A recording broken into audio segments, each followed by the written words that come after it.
વિદ્યાર્થી મિત્રો, કેમ છો? બધા મજામાં ને? આમ તો છે એ આપણે ઓનલાઈન શિક્ષણથી થોડાક સમય માટે આપણે સ્થગિત કર્યું હતું, પણ હવે રેગ્યુલર છે તમારે ઓનલાઈન છે જે કંઈ વિડીયો છે તમને ફરીથી પ્રાપ્ત થશે. તો હવે ખાસ કરીને છે એ આપણે છેલ્લે જે બજાર પદ્ધતિ વિશે જોયું હતું કે બજાર પદ્ધતિ છે જે ઉત્પાદનની જે ફાળવણીના આધારે જે દેશોની અંદર કરવામાં આવી છે. હવે બજાર પદ્ધતિ એટલે શું? તો એ મેં તમને સમજાવ્યું હતું કે બજાર પદ્ધતિ એટલે જે આર્થિક નિર્ણયો છે એ કોઈ વ્યક્તિઓ દ્વારા જ્યારે લેવામાં આવતા હોય કે જેમાં સરકારની કોઈ પણ પ્રકારની ભૂમિકા હોતી નથી, એને આપણે બજારવાદી પદ્ધતિ તરીકે ઓળખી શકીએ.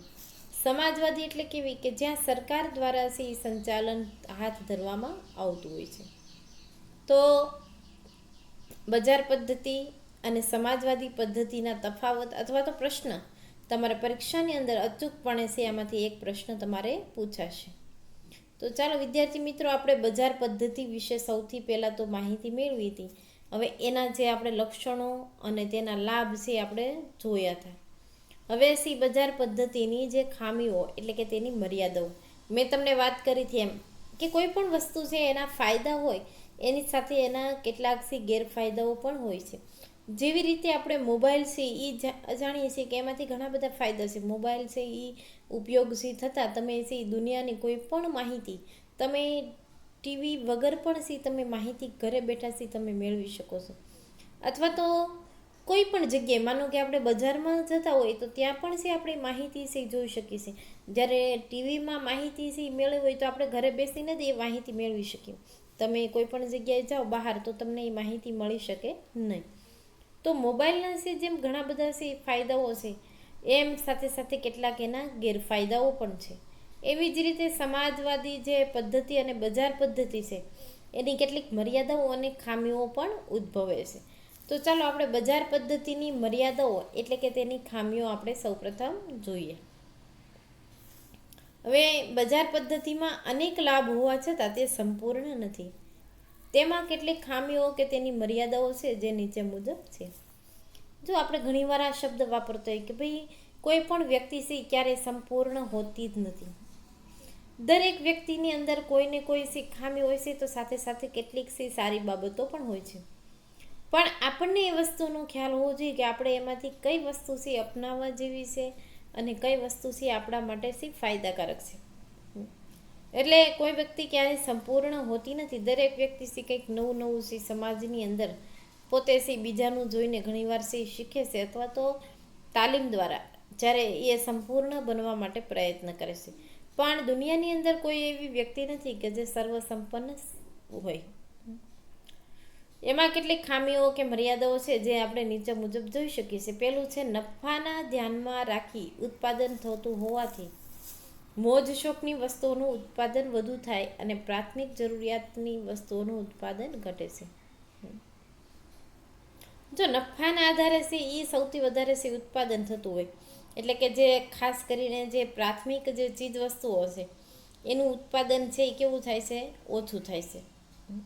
બીજું છે રાજ્યની કોઈ નીતિ વિષયક ભૂમિકા ન હોવાથી કુદરતી સંપત્તિનો દુર્વ્યય થાય છે.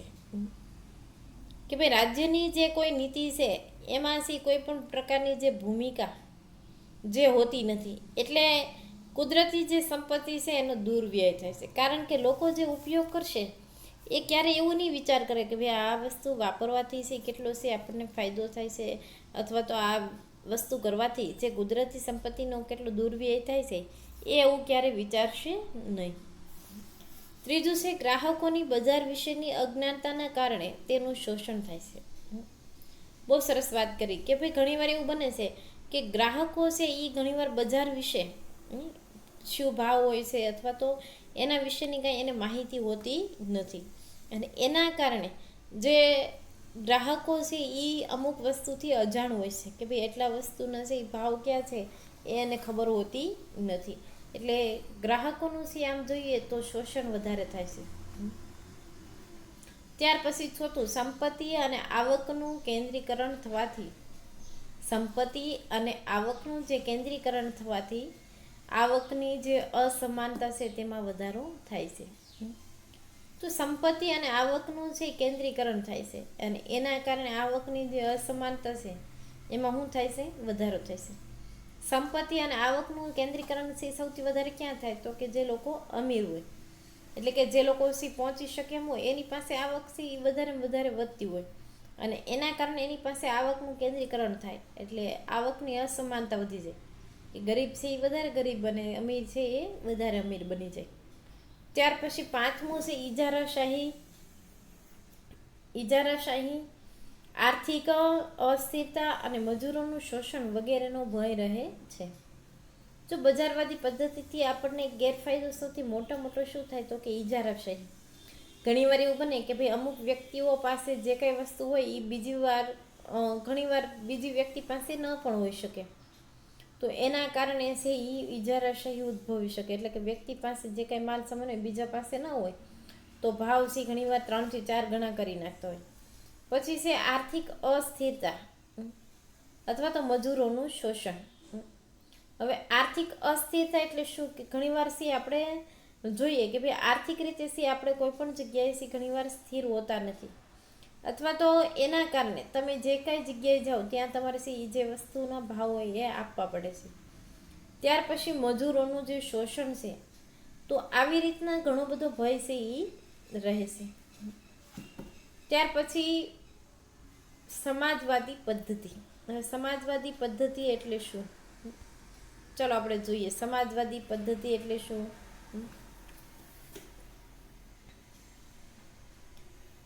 બજાર પદ્ધતિની અનેક ખામીઓ તથા નિષ્ફળતાના પરિણામે સમાજવાદી પદ્ધતિનો ઉદ્ભવ થયો. રશિયા અને ચીન જેવા દેશોએ આ પદ્ધતિ અપનાવી ઝડપથી આર્થિક વિકાસ હાંસલ કર્યો હતો. જો સમાજવાદી પદ્ધતિ કે ભાઈ બજાર પદ્ધતિની તો ઘણી બધી ખામીઓ છે, અને નિષ્ફળતાના પરિણામે છે સમાજવાદી પદ્ધતિનો એમ કહી શકાય કે આપણે તો બજારવાદી પદ્ધતિની નિષ્ફળતામાંથી એમ કહી શકાય કે સમાજવાદી પદ્ધતિનો ઉદ્ભવ થયો. હવે બજાર પદ્ધતિની જે અનેક ખામીઓ કે નિષ્ફળતાના પરિણામે એમ કહેવાય છે કે સમાજવાદી પદ્ધતિનો જે ઉદ્ભવ થયો, ખાસ કરીને કઈ જગ્યાએ થયો તો કે રશિયા અને ચીન જેવા દેશોએ આ પદ્ધતિ અપનાવી અને ઝડપથી આર્થિક વિકાસ હાંસલ કર્યો હતો. ઉપર છે આપણે જોયું અમેરિકા, જાપાન કે જે દેશોએ બજારવાદી પદ્ધતિ અપનાવી.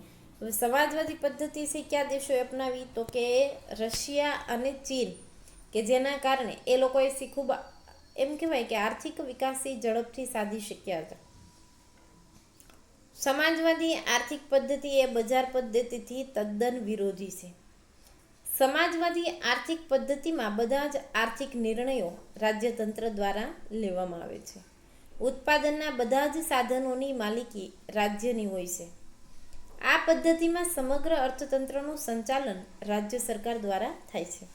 આમ તો તમને એથી ઘણો બધો ખ્યાલ આવી ગયો છે મિત્રો, કે જે સમાજવાદી જે આર્થિક પદ્ધતિ છે કે જે બજાર પદ્ધતિથી તદ્દન વિરોધી છે, અને એમ કહી શકાય કે સમાજવાદી જે આર્થિક પદ્ધતિમાં બધા જ આર્થિક નિર્ણયો છે એ રાજ્યતંત્ર દ્વારા લેવામાં આવતા હોય છે, અને ઉત્પાદનના જે બધા જ સાધનોની જે માલિકી છે એ રાજ્યની હોય છે. અને આ પદ્ધતિમાં એમ કહેવાય કે સમગ્ર જે અર્થતંત્રનું સંચાલન છે એ કોના દ્વારા થાય છે? રાજ્ય દ્વારા થાય છે. એટલે કે જેમ બજાર પદ્ધતિમાં જે સંચાલન છે વ્યક્તિ દ્વારા થતું હતું, કે જેમાં કોઈ સરકારની ભૂમિકા હતી નહીં, પરંતુ સમાજવાદી પદ્ધતિમાં છે એ રાજ્ય સરકાર દ્વારા છે એ નિર્ણયો છે ખાસ કરીને લેવામાં આવતા હોય છે. સમાજવાદી પદ્ધતિમાં કેન્દ્ર સ્થાને નફો નહીં પણ સમગ્ર સમાજનું કલ્યાણ રહેલું હોય છે. ચીજવસ્તુઓનું ઉત્પાદન અને ભાવો રાજ્ય દ્વારા નક્કી થાય છે. રાજ્યોએ નક્કી કરેલા જે ઉત્પાદનના લક્ષ્યાંકોને સિદ્ધ કરવાની જવાબદારી રાજ્ય સંચાલિત કારખાનાઓની હોય છે. ખેતી પણ રાજ્યની માલિકીની હોય છે. શ્રમિકોને તેમની ક્ષમતા મુજબ વેતન આપવામાં આવે છે અને તે મુજબ કામ લેવામાં આવતું હોય છે. જો હવે સમાજવાદી જે પદ્ધતિ છે એમાં એમ કીધું ભાઈ આર્થિક નિર્ણય છે રાજ્ય સરકાર દ્વારા લેવામાં આવે, એટલે કે કોઈ પણ વસ્તુ છે એની માલિકી છે એ કોના દ્વારા જે હોય છે? સરકાર દ્વારા હોય છે. એટલે કે બધી જ છે એ સાધનોની જે માલિકી છે કોની હોય? રાજ્યોની હોય છે. અને સમગ્ર સંચાલન એમ કહી શકાય અર્થતંત્રનું કોના દ્વારા થતું હોય? રાજ્ય સરકાર દ્વારા થાય છે. પછી એ મૂડીરોકાણ હોય કે સાધનોની ફાળવણી હોય કે ઉત્પાદનની વહેંચણી હોય, આ દરેક વસ્તુમાં છે એ જે ખ્યાલ છે એ સમગ્ર કોઈ પણ નિર્ણય છે એ જ્યારે લેવામાં આવે ત્યારે સમાજની જરૂરિયાતને ધ્યાનમાં રાખીને કરવામાં આવે. બજારવાદી પદ્ધતિની જેમ નહીં, જો એમાં આર્થિક જે નિર્ણયો છે અથવા તો જે કંઈ ફાળવણી છે એ સમાજને ધ્યાનમાં ન લેવામાં આવે પણ નફાને ધ્યાનમાં લઈને કરવામાં આવતું હતું. તો આ એનાથી થોડુંક વિશેષ અલગ છે. બીજું એમ કીધું કે સમાજવાદી જે પદ્ધતિ છે એમાં કેન્દ્ર સ્થાને નફો ન હોય પણ સમાજ કલ્યાણ છે મોખરે હોય છે. ચીજ વસ્તુઓના ભાવો, તેનું ઉત્પાદન, આ બધું નક્કી કરતી વખતે તો પહેલાં તો એ ધ્યાનમાં લેવું પડે કે ભાઈ પ્રજાની એટલી છે ખરેખર કેપેસિટી છે કે એ લોકો એટલા ભાવ પૂરા પાડી શકશે. તો સમાજ કલ્યાણ છે અહીંથી જોઈએ કે સૌથી વધારે મોખરે હોય છે. ત્યાર પછી છે એ આપણે સમાજવાદી પદ્ધતિના લક્ષણો જોઈએ. તો સમાજવાદી પદ્ધતિની અંદર જે આપણે વાત કરતા હતા કે ભાઈ કેન્દ્ર સ્થાને નફો નહીં પણ સમગ્ર સમાજનું કલ્યાણ રહેલું હોય છે. એટલે કે ચીજ વસ્તુઓનું જે ઉત્પાદન અને ભાવ છે એ કોના દ્વારા નક્કી થાય છે? રાજ્ય દ્વારા નક્કી થાય છે. બીજું કે રાજ્યોએ નક્કી કરેલા ઉત્પાદનના લક્ષ્યાંકો સિદ્ધ કરવાની જવાબદારી રાજ્ય સંચાલિત કારખાનાઓની હોય છે. ખેતી પણ છે એ રાજ્ય માલિકીની જ હોય છે. ખેતી પદ્ધતિ પણ છે એ આમ જોઈએ તો સરકારની છે એ હસ્તક હોય છે. એટલે કે તમામ જવાબદારી છે રાજ્ય સંચાલિત છે એ કારખાનાઓની હોય છે. બીજું આપણે જોઈએ કે ભાઈ ખેતી છે એ તો રાજ્યની માલિકીની હોય જ છે પણ શ્રમિકોને તેમની ક્ષમતા મુજબ જે વેતન આપવામાં આવે છે તે મુજબ સી કામ લેવામાં આવે છે. એટલે કે રાજ્ય સરકાર દ્વારા જે કોઈ પણ કારખાના હોય કે ખેતી હોય કે કોઈ પણ વસ્તુ હોય તો ત્યાંથી એ શ્રમિક છે જેટલું કામ કરે છે અથવા તો જેટલું એને વેતન આપવામાં આવે છે એટલું તેની પાસેથી કામ છે લેવામાં આવતું હોય છે. ચાલો ત્યાર પછી આપણે સમાજવાદી પદ્ધતિના લક્ષણો જોઈએ. પેલું છે ઉત્પાદનના સાધનોની માલિકી રાજ્યની હોય છે. ઉત્પાદનના જે સાધનો છે એ કોની માલિકીના હોય છે? રાજ્યની માલિકીના હોય છે. બીજું કે અર્થતંત્રમાં બધા જ આર્થિક નિર્ણયો રાજ્ય દ્વારા લેવામાં આવે છે. જે આર્થિક પ્રવૃત્તિની અંદર શું કીધું કે ભાઈ કેન્દ્રમાં છે એ નફો નહીં પણ સમાજનું હિત હોય છે. એવી જ રીતે આર્થિક નિર્ણયો છે એ કોના દ્વારા લેવામાં આવે? રાજ્ય સરકાર દ્વારા. જો બજાર તંત્રમાં છે આર્થિક નિર્ણય છે એ નફાના આધારે લેવામાં આવતા હતા, અહીંયા છે રાજ્ય દ્વારા લેવામાં આવે છે. પહેલાંમાં શું હતું કે ઉત્પાદનના સાધનો છે એ ખાનગી કે વ્યક્તિગત માલિકીના હતા, જ્યારે આમાં છે ઉત્પાદનના જે સાધનો છે એ માલિકી છે કોની હોય છે? રાજ્ય સરકારની હોય છે. આર્થિક પ્રવૃત્તિમાં છે એ કેન્દ્રમાં નફો નહીં પણ સમાજનું હિત હોય છે. જ્યારે બજારવાદી પદ્ધતિમાં શું હતું કે ભાઈ આર્થિક પ્રવૃત્તિમાં કેન્દ્ર સ્થાને નફો હતો, સમાજનું હિત છે એમાં જોવામાં આવતું નહોતું. ત્યાર પછી શ્રમિકોને કામના બદલામાં વેતન ચૂકવવામાં આવે છે. જ્યારે બજારવાદી પદ્ધતિમાં એવું નથી કે ભાઈ એમાંથી વ્યક્તિ જે શ્રમ કરે છે એના પૂરતું એને ઘણીવાર વેતનથી ચૂકવવામાં આવતું નથી, જ્યારે સમાજવાદી પદ્ધતિમાં ચૂકવવામાં આવે છે. ત્યાર પછી વાત કરી સમાજવાદી પદ્ધતિના લાભ. સમાજની જરૂરિયાત મુજબ ઉત્પાદન થવાથી બિનજરૂરી કે મોજ શોખની વસ્તુઓનું ઉત્પાદન થતું નથી. આ પદ્ધતિમાં ઉત્પાદનના નિર્ણય રાજ્ય દ્વારા લેવાતા હોવાથી કુદરતી સંપત્તિનો દુર્વ્યય થતો નથી. આવક અને સંપત્તિની અસમાનતા દૂર થાય છે, ગ્રાહકોનું શોષણ થતું નથી. ચાલો આપણે એક એક સમજીએ. પહેલું છે કે ભાઈ સમાજની જરૂરિયાત મુજબ જે વસ્તુઓનું ઉત્પાદન થાય છે, જ્યારે બજારવાદી પદ્ધતિમાં કેવું હતું કે ઉત્પાદન છે એ મોજ શોખનું વધારે થતું હતું, એમાં લોકોની સી જરૂરિયાતને કોઈ ધ્યાનમાં લેવામાં આવતી નહોતી. જ્યારે અહીંયા સી લોકોની જે જરૂરિયાત છે એને ખાસ મહત્ત્વ આપવામાં આવે છે. ત્યાર પછી કીધું કે ભાઈ આ પદ્ધતિમાં સી ઉત્પાદનથી નિર્ણય રાજ્ય દ્વારા લેવાતો હોવાથી કુદરતી સંપત્તિનો જરા પણ દુર્વ્યય થતો નથી. જ્યારે બજારવાદી પદ્ધતિમાં કેવું હતું કે કુદરતી સંપત્તિનો દુર્વ્યય છે એ વધારે થતો હતો. આવક અને સંપત્તિની અસમાનતા દૂર થાય છે. હવે આવક અને જે સંપત્તિ છે એના વચ્ચે જેમ ઘણીવાર અસમાનતા ઊભી થતી હોય છે કે ભાઈ ગરીબ અને અમીર વચ્ચેનો જે ભેદભાવ છે એ ઘણીવાર વધે છે અને આવકમાં પણ અસમાનતા જોવા મળે છે. તો સમાજવાદી પદ્ધતિમાં તે અસમાનતા દૂર થાય છે. છેલ્લે છે ગ્રાહકોનું શોષણ થતું નથી. કે ગ્રાહક છે એ છેતરાતો નથી. એનું કારણ શું છે કે ભાઈ આમાં જે નિર્ણય છે, જે ભાવતાલ છે એ સરકાર દ્વારા છે ફિક્સ નક્કી હોય છે. પછી એમાં વ્યક્તિ કોઈ પણ વધારો ઘટાડો કરી શકે નહીં. ઉદાહરણ તમને હું એક આપું કે ભાઈ આપણે પેટ્રોલ ડીઝલના ભાવ છે કોના દ્વારા નક્કી થાય? સરકાર દ્વારા નક્કી થાય છે. માનો કે સરકાર છે એ એના દ્વારા જે કંઈ ભાવ નક્કી થાય છે તો આપણે ખ્યાલ છે કે ભાઈ અત્યારે બજારમાં 70 રૂપિયાનું લીટર છે પેટ્રોલ. તો તમે કોઈ પણ પેટ્રોલ પંપે જાઓ તમને છે એ તમે ખબર તમને એક જગ્યાએ છે તો બીજી જગ્યાએ બસ એ જ ભાવ હોવાના. તમે ત્યાં છેતરાવાના નથી. ત્યાં તમારી પાસેથી 75 રૂપિયા લઈ ન શકે. કારણ કે સરકાર દ્વારા જે વસ્તુના ભાવ નક્કી થાય છે એ આપણને ઘણીવાર છે એક જગ્યાએથી ભાવ જાણવા મળે. એ બધી જગ્યાએ તમને એ જ ભાવ છે એ ફિક્સ જોવા મળશે. જ્યારે બજારવાદી પદ્ધતિમાં કેવું હોય છે કે ભાઈ અમુક વાર છે તમે જે ભાવ છે પૂછો છો તો એ ઘણીવાર છે બીજી જગ્યાએ ભાવ વધારે પણ હોઈ શકે. એટલે બજારવાદી પદ્ધતિમાં છે આવું હોય છે.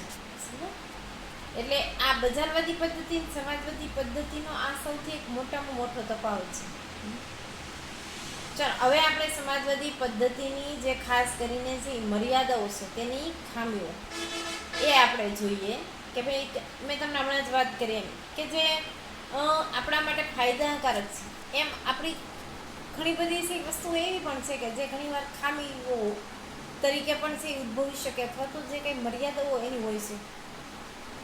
તો ચાલો આપણે એની મર્યાદાઓ એટલે કે એની ખામીઓ જોઈએ. સમાન વહેંચણી અને સામાજિક કલ્યાણના ઉમદા ધ્યેય સાથે અમલમાં આવેલી સમાજવાદી પદ્ધતિમાં પણ કેટલીક ખામીઓ છે જે નીચે મુજબ છે. પહેલું, ઉત્પાદનના સાધનોની માલિકી રાજ્યની હોવાથી ઉત્પાદન વધારવા માટે પ્રોત્સાહન મળતું નથી. જો ઉત્પાદનના જે સાધનો છે એની માલિકી છે આપણે જાણીએ છીએ કે રાજ્યની હોય છે. એટલે ઉત્પાદનથી વધારવા માટે કે પછી છે એ જે કાંઈ તમે કરી રહ્યા છો તો એના માટે કોઈ પ્રોત્સાહન ન હોય એટલે ઉત્પાદનમાં કોઈ વધારો થતો નથી. બીજું છે સ્પર્ધા કે હરીફાઈના જે અભાવે એમ કહી તો આપણે જોઈએ કે ભાઈ સ્પર્ધા કે હરીફાઈનો જે અભાવ હોય એના કારણે અર્થતંત્રને છે સંશોધનને વેગ મળતો નથી. બીજું છે કે આ પદ્ધતિમાં વ્યક્તિગત સ્વાતંત્ર્ય જળવાતું નથી. એટલે કે નિર્ણય સરકાર દ્વારા લેવામાં આવતા હોવાથી અહીંયા વ્યક્તિગત જે સ્વાતંત્ર્ય છે એ જળવાતું નથી. કે સરકારને હસ્તક્ષેપ તમામ નિર્ણય લેવાય છે એટલે વ્યક્તિને અહીંયા કોઈ પણ પ્રકારનો અધિકાર હોતો નથી. છેલ્લું છે રાજ્યના સંપૂર્ણ હસ્તક્ષેપના કારણે અમલદારશાહીનો ભય ઊભો થાય છે. કે રાજા કેમ કે અને પ્રજાએ અમલ કરવો પડે એમ સમાજવાદી પદ્ધતિની અંદર એવું જ બને. કારણ કે સરકાર જે નિર્ણય લે લોકોને અમલ કરવો પડે. સરકાર એમ કે પેટ્રોલના ભાવ 70 રૂપિયા તો લોકોએ 70 રૂપિયા જ દેવા પડે. એટલે અહીંયા અમલદારશાહી જેવું આપણને વાતાવરણ લાગે કે ભાઈ સરકાર જેમ કે એમ આપણે કરવાનું. બજાર પદ્ધતિમાં તો વ્યક્તિ પોતે રાજા હોય કે ભાઈ એને એમ થાય કે મારે ભાવ એટલા લેવા છે તે લઈ શકે. એને એમ થાય મારે ભાવ એટલા ઓછા કરવા છે તે ઓછા કરી શકે. એટલે પોતે મનનો રાજા છે એમ કહી શકાય. જ્યારે આમાંથી વ્યક્તિ સ્વતંત્ર હોતો નથી. ચાલો તો હવે આપણે જોઈએ મિશ્ર અર્થતંત્ર કે ભાઈ આ બંને પદ્ધતિઓમાં ક્યાંક ને ક્યાંક ખામીઓ હતી. એટલે ત્રીજી એક જે પદ્ધતિ અપનાવવામાં આવી એ હતી મિશ્ર અર્થતંત્ર.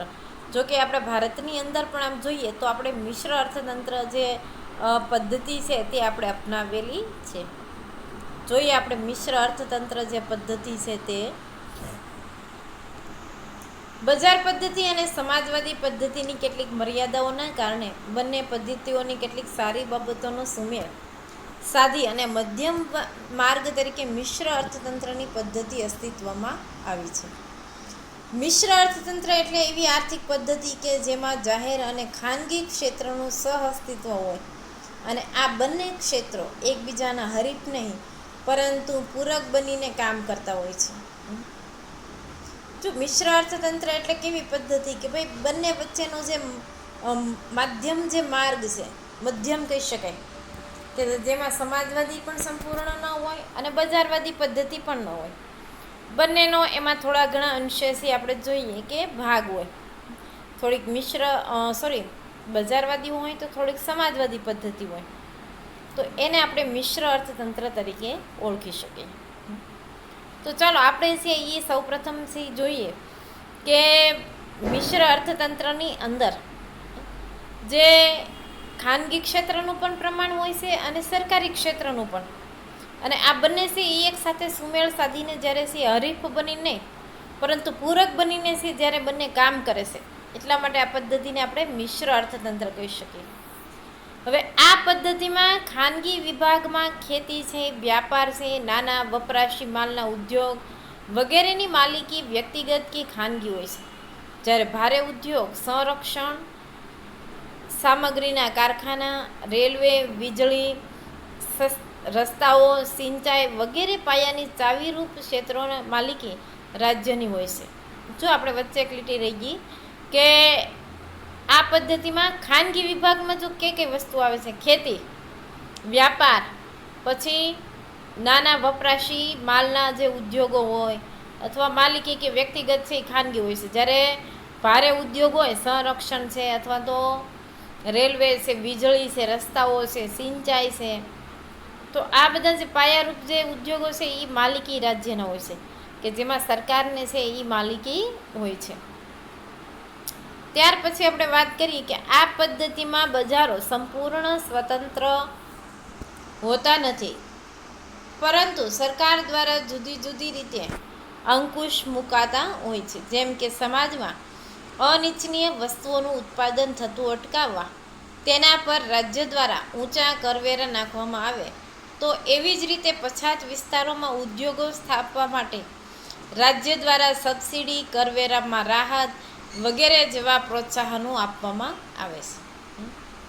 જો આ પદ્ધતિમાં એમ કીધું કે બજારો સંપૂર્ણ સ્વતંત્ર હોતી નથી, જુદી જુદી રીતે જોઈએ. આમ જોઈએ કે ભાઈ સરકાર દ્વારા અંકુશો મૂકવામાં આવતો હોય, જેમ કે સમાજમાં અનિચ્છનીય વસ્તુઓનું ઉત્પાદન થતું અટકાવવા તેના પર રાજ્ય શું કરે તો કે ઊંચા કરવેરાને એવું નાખે. એવી જ રીતે પછાત વિસ્તારોમાં ઉદ્યોગો સ્થાપવા માટે સરકાર સબસિડી આપે. એટલે બંને રીતે સહાયરૂપ છે સરકાર, કે ભાઈ જ્યાં એ અનિચ્છનીય વસ્તુઓનું ઉત્પાદન થતું હોય તો એને અટકાવવા માટે શું કરે કે એના પર જેમ બને એમ ઊંચા કરવેરા નાખે, એટલે એ વ્યક્તિ વસ્તુનું ઉત્પાદન કરશે નહીં. એવી જ રીતે સમાજમાં માનો કે ઘણી બધી જગ્યાઓ એવી છે પછાત છે, તો એને આગળ લાવવા માટે સરકાર શું કરશે તો કે એને સબસિડી આપશે, કરવેરામાં એને રાહત આપશે, તો આવી રીતના એને પ્રોત્સાહન પૂરું પાડશે. તો ચાલો આપણે જોઈએ કે આમ મિશ્ર અર્થતંત્ર એ એવી આર્થિક પદ્ધતિ છે કે જેમાં આર્થિક નિર્ણયોની પ્રક્રિયામાં આર્થિક આયોજનને મુખ્ય સ્થાન આપવામાં આવે છે. તે માટે ખાનગી અને જાહેર સાહસોનું સહઅસ્તિત્વ સ્વીકારવામાં આવે છે. આ પદ્ધતિમાં અંકુશો કે નિયંત્રણો હોવાથી નિયંત્રિત આર્થિક પદ્ધતિ તરીકે પણ ઓળખવામાં આવે છે. ભારત, ફ્રાન્સ વગેરે દેશોમાં મિશ્ર અર્થતંત્ર જોવા મળે છે. આર્થિક નિર્ણયો અને ઉત્પાદનના સાધનોની ફાળવણી માટે બજાર પદ્ધતિ, સમાજવાદી પદ્ધતિ અને મિશ્ર અર્થતંત્રનો અભ્યાસ આપણે કર્યો. જો હવે ઘણા બધા દેશોએ મિશ્ર અર્થતંત્ર પદ્ધતિ અપનાવી છે, જેવી રીતના ભારતે અપનાવી છે. તો કે ક્યાં ક્યાં દેશો એવી અપનાવી છે તો કે ભારત, પછી ફ્રાન્સ, ઘણા બધા એવા છે એ દેશો છે કે જેને આ મિશ્ર અર્થતંત્ર પદ્ધતિ અપનાવી છે અને એના દ્વારા પોતાના દેશનો વિકાસ સાધ્યો છે. આર્થિક નિર્ણયો જે હશે એ જે કાંઈ ઉત્પાદનના જે સાધનોની ફાળવણી છે એ માટે બજાર પદ્ધતિ, સમાજવાદી અને મિશ્ર અર્થતંત્રનો અભ્યાસ આપણે કર્યો. હવે વિશ્વના કોઈ પણ દેશમાં એમ કીધું કે સંપૂર્ણ બજાર પદ્ધતિ નથી, કોઈ એવો દેશ નથી કે જ્યાં 100% સમાજવાદી પદ્ધતિ અમલમાં. એટલે કે ક્યાંક છે એ સમાજવાદી છે તો ક્યાંક છે બજારવાદી, અથવા તો ક્યાંક છે એ બંને પદ્ધતિનો સમન્વય હોય. તો 100% બધી જગ્યાએ છે આપણને આવી એક પણ પદ્ધતિ, એક દેશ જે સંપૂર્ણ ધરાવતો હોય એવું આપણને જોવા મળ્યું નથી. પરંતુ મિશ્ર અર્થતંત્રમાં પણ ખામીઓ જોવા મળે છે, જેવી કે આર્થિક અસ્થિરતા, સંકલનનો અભાવ, આર્થિક નીતિઓમાં અસાતત્યતા, આર્થિક વિકાસનો જે નીચો દર વગેરે મર્યાદાઓ મિશ્ર અર્થતંત્રમાં પણ જોવા મળે છે. જો આપણને ઘણી બધી ખામીઓ છે એ મિશ્ર અર્થતંત્રમાં પણ જોવા મળે છે. એવું નથી કે ભાઈ તમને છે એ ખામી તેમાં ન જોવા મળતી હોય. ઘણી બધી સી ખામીઓ મિશ્ર અર્થતંત્રમાં પણ રહેલી છે. ચાલો આપણે વિદ્યાર્થી મિત્રો, તો અહીંયા પાઠ છે આપણો સંપૂર્ણ જાહેર થાય છે. સ્વાધ્યાય બધાએ છે ફેર નોટની અંદર તમારે કરતું રહેવાનું છે, અને તમારી ટૂંક સમયની અંદર તમારી જે એકમ કસોટી છે તે પણ છે એ લેવાની રહેશે. એટલે એની પણ સાથે સાથે તમારે તૈયારી કરતી રહેવાની છે. અહીંયા આપણને MCQ આપશે, એકવાર જોઈ લઈ કે તમને કેટલું આવડ્યું છે. હવે પહેલાં તો આર્થિક વિકાસ એટલે શું, તો આપણને એ વસ્તુનો ખ્યાલ હોવો જોઈએ કે માણસના જીવન ધોરણથી લઈને જ્યારે માથાદીઠ આવકમાં સમગ્ર રીતે જ્યારે વિકાસ થાય, વધારો થાય છે, એને આપણે આર્થિક વિકાસ કહીએ છીએ. ઉત્પાદનના મુખ્ય સાધનો ક્યાં ક્યાં છે? જમીન, મૂડી, શ્રમ અને નિયોજક. તો આપણને આ વસ્તુનો ખ્યાલ હોવો જોઈએ મિત્રો. આર્થિક પ્રવૃત્તિનો અર્થ આપો, જો કે જે પૈસાની હેતુથી પ્રવૃત્તિ કરવામાં આવતી એને આપણે આર્થિક પ્રવૃત્તિ તરીકે ઓળખી છે. ભારતે કઈ આર્થિક પદ્ધતિ અપનાવી? મિશ્ર અર્થતંત્ર. પછી સાધનોનો વૈકલ્પિક ઉપયોગ એટલે શું? તો કે જે કંઈ સાધનો એની જગ્યાએ આપણે કોઈ પણ એક ઓપ્શનથી ઘણીવાર સ્વીકારવો પડે એને આપણે સાધનોનો વૈકલ્પિક ઉપયોગ કહેશું. ત્યાર પછી MCQ આપેલા છે. આર્થિક રીતે ભારત કેવો દેશ છે? તો વિકાસશીલ. પછી વિશ્વ બેંક 2004ના અહેવાલ મુજબ માથાદીઠ આવક કેટલા ડોલરની ઓછી હોય તે વિકાસશીલ દેશ કહેવાય? તો એમાં શું આવશે? $735. કઈ પદ્ધતિ મુક્ત અર્થતંત્ર છે? તો એ આપણને ખબર હોવી જોઈએ, બજાર પદ્ધતિ. અહીંયા મિશ્ર અર્થતંત્ર લખવાનું નથી, ખાસ ધ્યાન રાખજો. પશુપાલન વ્યવસાયોનો સમાવેશ કયા અર્થતંત્રમાં કરાય? તો કે પ્રાથમિક. ચાલો, તમને પાઠથી વ્યવસ્થિત ધ્યાન રાખીને ભણાવશો તો તમને આ મુદ્દા પ્રશ્નોના જવાબ છે એ બહુ સરસ રીતે વિદ્યાર્થી મિત્રો તમને આવડશે. તો ચાલો આપણે ફરીવાર એકવાર છે એ પાઠનું રિવિઝન કરવું છે ને. આમ તો રિવિઝન કરીએ એટલે તમને ઘણું બધું છે ન આવડતું હોય એ તમને સમજાય છે. એટલા માટે આપણે ખાસ કરીને રિવિઝન છે એ કરવું જરૂરી છે. ચાલો વિદ્યાર્થી મિત્રો, આપણે રિવિઝન કરી લઈએ પાઠનું.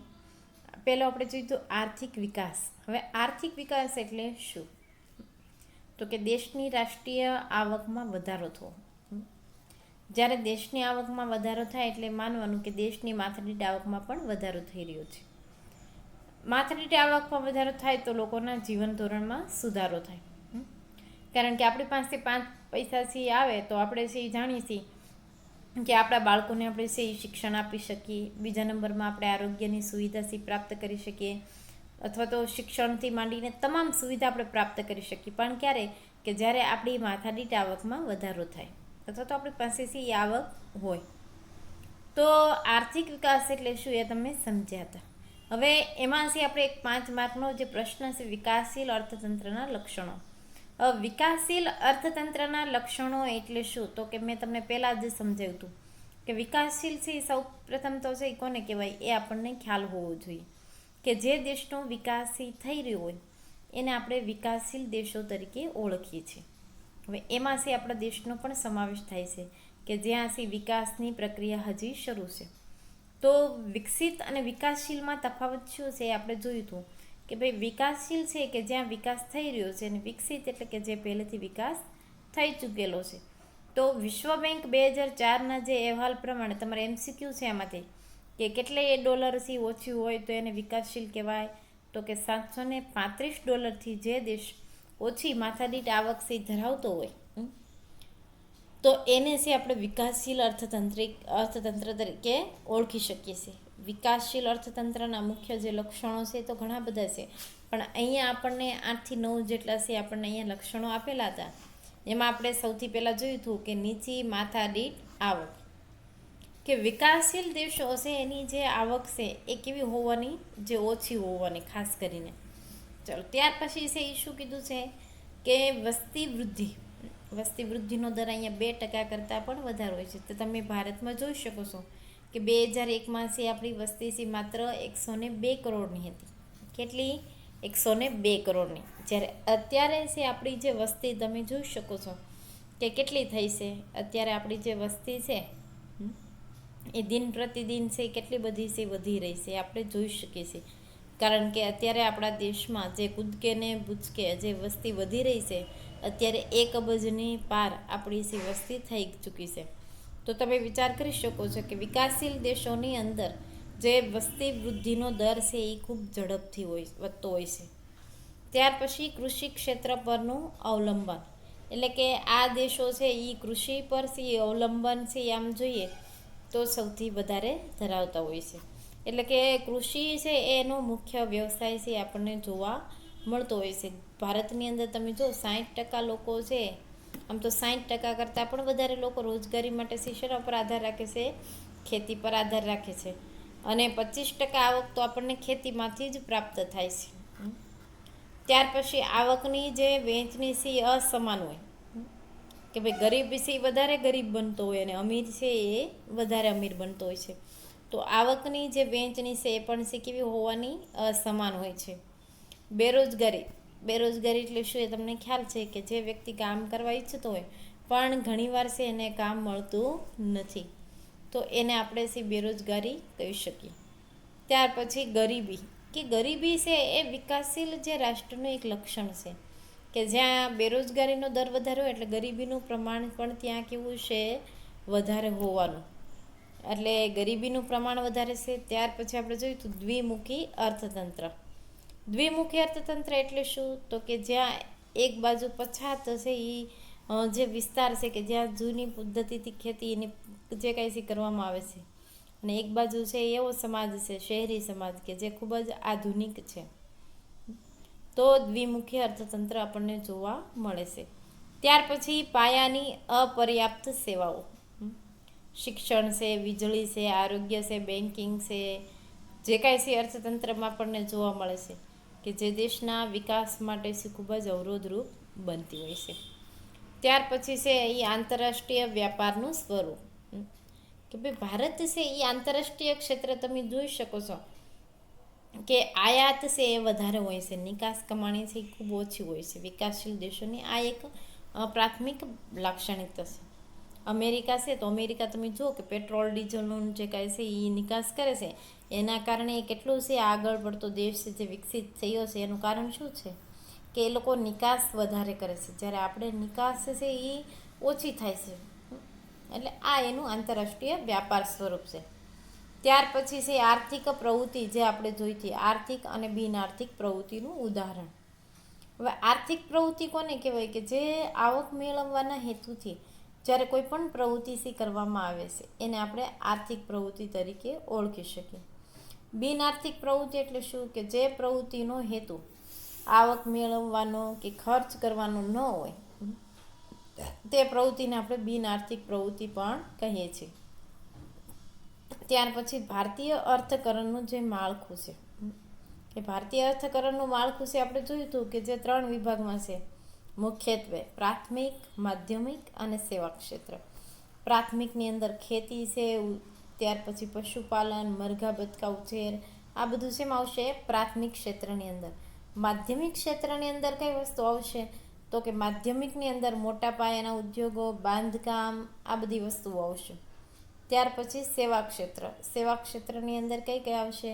તો કે આ વિભાગમાં છે સંદેશા વ્યવહાર, વ્યાપાર, હવાઈ માર્ગ, દરિયાઈ શિક્ષણ માર્ગ, આ બધું છે શિક્ષણ, પછી વાહન વ્યવહાર માર્ગ, આ બધું છે શેમાં આવી જશે? સેવા ક્ષેત્રની અંદર. ત્યાર પછી છે આપણે જોયું હતું ઉત્પાદનના સાધનો. કેટલા છે?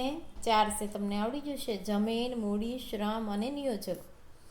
જમીન, મૂડી, શ્રમ અને નિયોજક છે એ જમીન, મૂડી અને શ્રમ આ ત્રણેયનું જે નિયોજન કરે છે એને આપણે નિયોજન તરીકે એટલે કે નિયોજક તરીકે ઓળખીએ છીએ. તો જમીન, મૂડી અને શ્રમ એટલે શું એ પણ મેં તમને બહુ સારી રીતના સમજાવ્યું હતું કે ખાસ કરીને જમીન છે આપણને કુદરત થકી જે પ્રાપ્ત થયેલી છે, કે જે પૃથ્વીના ઉપરનું જે પડ છે એને આપણે જમીન તરીકે ઓળખતા હોઈએ છીએ. મૂડી એટલે શું? તો કે ઉત્પાદન પ્રક્રિયામાં જે સાધનો જે માનવ સર્જિત છે, યંત્રો છે, ઓજારો છે અથવા તો વગેરે, તો એને આપણે મૂડી તરીકે ઓળખીએ છીએ. શ્રમ એટલે શું?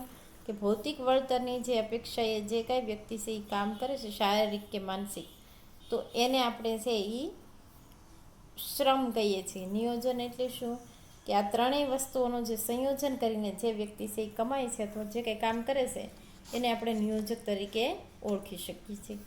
ત્યાર પછી ઉત્પાદનના સાધનોની ફાળવણી.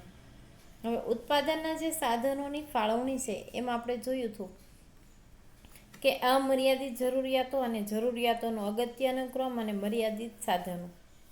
ત્રણેય મુદ્દા ફરીવાર સમજાય તો મર્યાદિત સાધન અમર્યાદિત એટલે કે આપણી જે જરૂરિયાતો છે એ ઘણી બધી હોય છે, મારી તમારી બધાની. કોઈ એક જરૂરિયાતથી આપણે ઘણીવાર સંતોષ આપણે મળતો નથી. પછી છે જરૂરિયાતોનો જે અગત્યના ક્રમ છે, એટલે કે જે જરૂરિયાત વધારે આપણને અગત્યની હોય એને વધારે છે આપણે મહત્ત્વ આપવું જોઈએ. ત્યાર પછી છે એ મર્યાદિત સાધનો છે આપણી પાસે છે એ ઘણીવાર છે અમુક જે કુદરતી સંસાધનો એવા છે કે જે ભવિષ્યમાં ખૂટી જાય હોય તો આપણે એનો બહુ વિચારીને જ ઉપયોગ કરવો પડે છે. હવે ઉત્પાદનના સાધનોની જે ફાળવણી છે બે રીતે થાય છે, ત્રણ રીતે થાય છે: બજાર પદ્ધતિ, સમાજવાદી અને મિશ્ર અર્થતંત્ર. એમાં આપણે બજાર પદ્ધતિ એટલે શું, સમાજવાદી અને મિશ્ર અર્થતંત્ર. જોકે આજે છે આપણે આ મુદ્દા ભણ્યા છીએ, પણ છતાંય તમને એકવાર છે એ રિવિઝન થોડું ઘણું છે કરાવી દો એટલે તમને ખ્યાલ આવી જાય કે બજારવાદી પદ્ધતિ કોને કહેવાય, સમાજવાદી અને મિશ્ર અર્થતંત્ર. બજારવાદી પદ્ધતિ એટલે શું કે અમેરિકા અને જાપાને બજારવાદી પદ્ધતિ અપનાવી હતી. બજારવાદી એટલે શું કે જ્યાં નિર્ણય સરકાર દ્વારા નહીં પણ વ્યક્તિઓ દ્વારા જ્યારે કરવામાં આવતા હોય એને બજારવાદી પદ્ધતિ તરીકે ઓળખી શકાય છે. બીજું કે સમાજવાદીમાં કેવું હોય છે કે ભાઈ જે નિર્ણય છે એ વ્યક્તિ દ્વારા લેવામાં નથી આવતા પણ સરકાર દ્વારા જ્યારે લેવામાં આવતા હોય ત્યારે એને સમાજવાદી પદ્ધતિ તરીકે ઓળખવામાં આવે છે.